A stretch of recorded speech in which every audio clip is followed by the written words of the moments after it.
नमस्कार। नीलांजन सामाजिक संस्था प्रस्तुत करते हैं लघु नाटक नारी। मंच पर आरती की भूमिका में अर्चिता जौहरी, रानी की भूमिका में शालिनी सिंह, कहानी व निर्देशन केशव शर्मा, संगीत व्यवस्था सागर शिंदे, मंच व्यवस्था आरती सोनवनिया और याशिका सोनवनिया, प्रकाश व्यवस्था सूर्यदेव, छायांकन सागर शिंदे। तो प्रस्तुत है लघु नाटक नारी।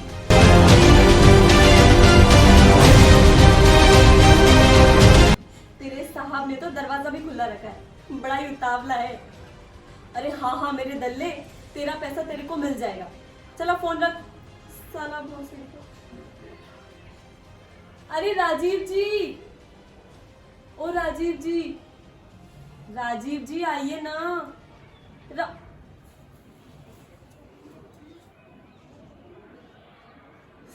गलत एड्रेस। अरे रुकिए, आप सही एड्रेस पर आई हैं। मतलब ये राजीव जी का घर है? जी हाँ, ये राजीव का ही घर है और मैं उनकी पत्नी आरती हूँ।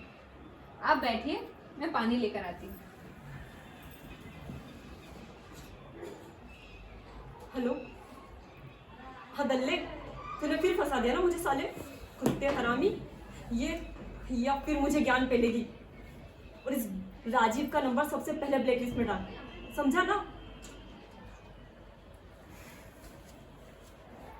लीजिए।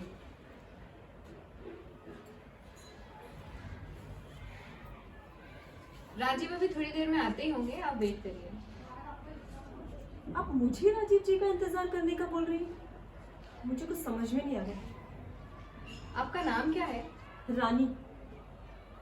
रानी, तुमने एक कहावत सुनी है, घर की मुर्गी दाल बराबर? असली में वो मुर्गी नहीं होना चाहिए, वो होना चाहिए नारी।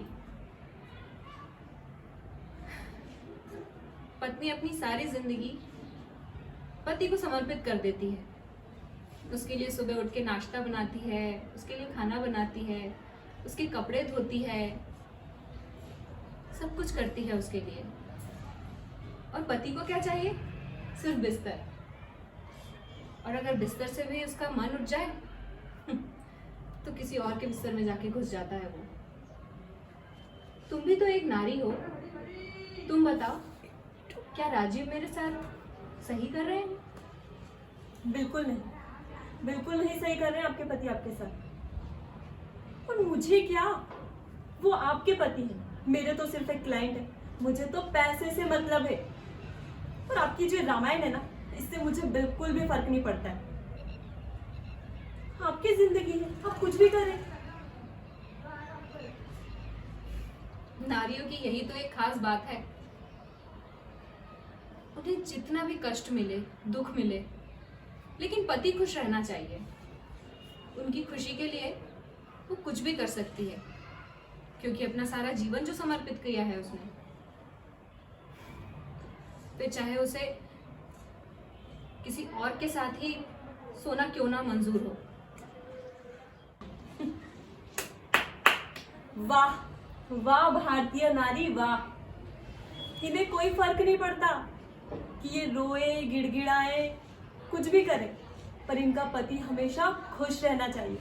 ये खुद भूखी सो जाएंगी, लेकिन इनके पति का जो पेट है ना, वो भरा रहना चाहिए।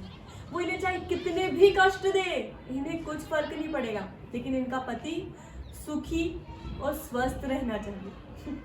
अगर तुम्हारी तरह मेरा पति होता ना, वो मैं उसे काट के रख देती, काट के। और तुम्हें भी अपने पति को काट देना चाहिए। चुप हो जाओ, एकदम चुप। तुम क्या जानो कि एक पतिव्रता स्त्री का क्या महत्व होता है? कभी पहना है तुमने ये मंगलसूत्र? कभी लगाया है तुमने कुमकुम? बात करती हो तुम जैसी बाजारू औरत, क्या जाने एक पति और पत्नी का रिश्ता।